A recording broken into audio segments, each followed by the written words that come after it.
So AliExpress, I ordered this one to your website and it came like this only, and you didn't want me to refund because no evidence. That's clearly. How is it now? I will open for the first time.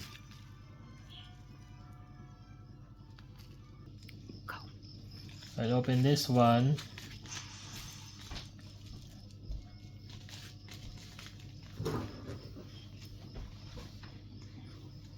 What is inside of this?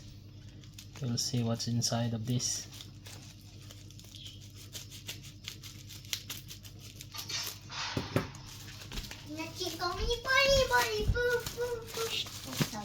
So this is it. What is it?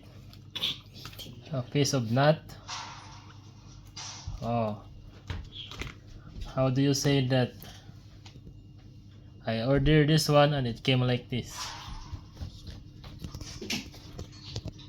Okay, so I want my money back.